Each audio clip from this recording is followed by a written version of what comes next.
La colère. Est-ce que tu as de la colère? La colère, on la refoule, on essaie de la mettre en nous pour que justement ça sorte pas et qu'on s'énerve pas avec tout le monde. Mais en fait, ça ronge à l'intérieur. Pourquoi?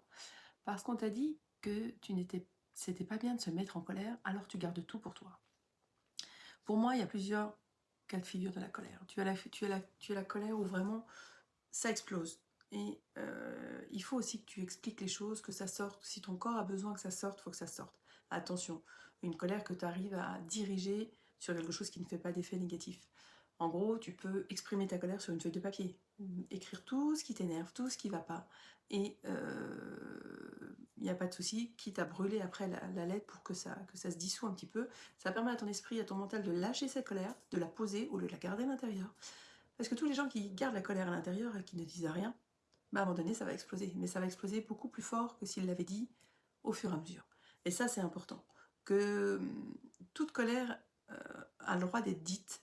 En fait, ça dépend de la manière dont tu vas en parler, dont tu vas l'exprimer, dont tu vas... Si c'est une colère pour s'énerver contre les gens et que ça soit devenu quelque chose de méchant, ça vaut pas le coup. Par contre, si toi, tu as besoin de cette colère pour évacuer quelque chose qui est en toi, parce que tu es en colère contre quelque chose, c'est que tu dois le vivre. Maintenant, il y a différentes manières de faire. Tu peux très bien l'écrire, le brûler par la suite, et que ça n'ait pas d'impact sur les autres personnes aux alentours. Voilà, donc si toi aussi parfois ça passe par là, tu peux te dire une phrase: j'ai le droit d'être en colère, même si c'est moche, même si c'est pas terrible d'être en colère, mais j'ai le droit. Par contre, qu'est-ce que j'en fais? Je la garde, et là ça va me ronger de l'intérieur, ou est-ce que je la sors sur une feuille de papier, ou je vais tout seul dans la forêt, je crie un bon coup, ou je vais marcher pour... et je parle tout seul pour vider ma colère. Enfin, il y a plein de possibilités de vider sa colère sans pour autant s'énerver sur tout le monde et sur les amis, la famille et autres. Voilà, si toi aussi ça t'intéresse, tu peux venir m'en parler en message privé, on échangera sur le thème de la colère.